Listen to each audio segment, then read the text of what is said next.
आदमी ने संजय सिंह के एक आदमी को 1-1 करोड़ रुपए 2 बार दिए। सिर्फ ये बयान है। क्या कोई पैसा रिकवर हुआ है? क्या कोई पैसा अटैच किया गया है? जब कोई पैसा रिकवर ही नहीं हुआ, अटैच ही नहीं हुआ, तो पीएमएलए कैसे लगा है?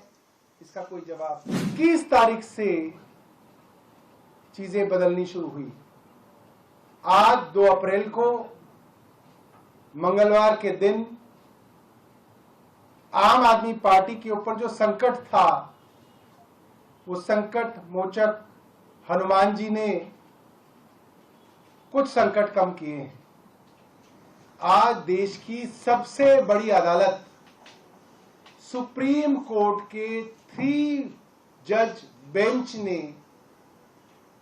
आम आदमी पार्टी के सांसद माननीय संजय सिंह जी की बेल सुनी और खुद जज साहब उसके अंदर कुछ प्रश्न केंद्र सरकार से पूछ रहे थे, जिसके जवाब केंद्र सरकार ईडी के पास नहीं थे। कोर्ट के प्रश्न थे,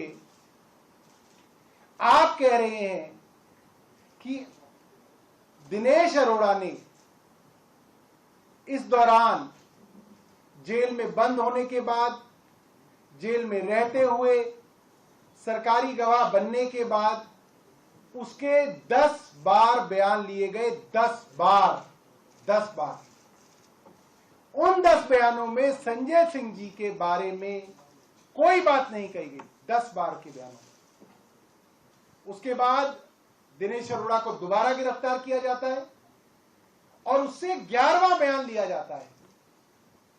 11वें बयान के अंदर वो एक बहुत ही गोलमोल सी बात कहता है कि मेरे एक आदमी ने संजय सिंह के एक आदमी को 1-1 करोड़ रुपए 2 बार दिए। सिर्फ ये बयान है। उसका जो आदमी है उसकी कोई गवाही नहीं। संजय सिंह जी का जो आदमी है उसकी कोई गवाही नहीं। 1 करोड़ रुपए कहां है? किसी को कुछ पता नहीं। कहां पहुंचे? कोई पता नहीं। रिकवरी हुई? कोई नहीं हुई। अटैचमेंट हुई? कोई नहीं हुई। सिर्फ एक आदमी का बयान।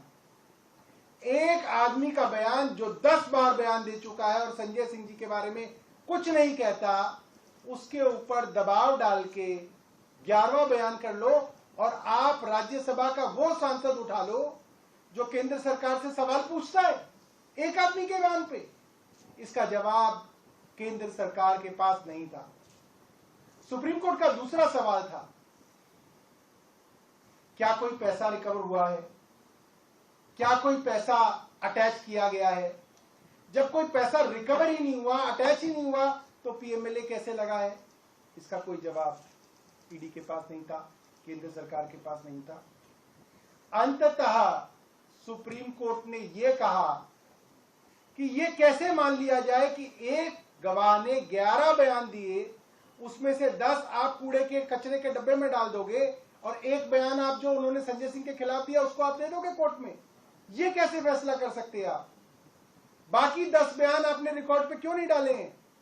इसका जवाब कुछ केंद्र सरकार के पास नहीं था। यह ठीक वही बात है जो मुख्यमंत्री जी ने राउज एवेन्यू कोर्ट में बोली कि एक एक आदमी से 7-7 बार बयान लिए गए हैं। 6 बार उसने कुछ नहीं बोला, आपने उनके बच्चों को जेल में डाल दिया, 6-6 महीने जेल में सड़ाया, फिर आपने मेरे खिलाफ बयान ले लिया, उस बयान पे आपने गिरफ्तार कर लिया। ठीक वैसी ही बात आज सुप्रीम कोर्ट ने पूछी, जिसके बारे में कोई जवाब केंद्र सरकार के पास नहीं था। और सुप्रीम कोर्ट ने लंच आते आते ईडी को यह कहा, अगर आप कोई इंस्ट्रक्शन लाते हैं तो लेके आइए, वरना हम इनको रिहा करेंगे और रिहाई में जो हम जजमेंट लिखेंगे वो आपके पूरे केस को तहस नहस कर देगा, उसके रिपरकशंस होंगे। और डर के ईडी के पास कोई रास्ता नहीं बचा, बजाय इसके कि संजय सिंह जी को बेल मिल सके।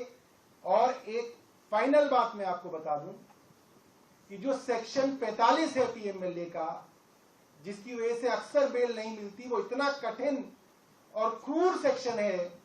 वो सेक्शन में आपको अगर पढ़ के बताऊंगा तो उसके अंदर ये है, the court should be satisfied that the accused is not guilty of the offense. ये ट्विन कंडीशन है। और अगर कोर्ट इसमें जमानत दे रहा है तो इसका मतलब ये है कि कोर्ट को ये लगता है कि संजय सिंह जी बेगुनाह हैं। और ये कोई छोटा मोटा कोर्ट नहीं है, देश की सबसे बड़ी अदालत है जो संजय सिंह जी को आज बेल दे रही है।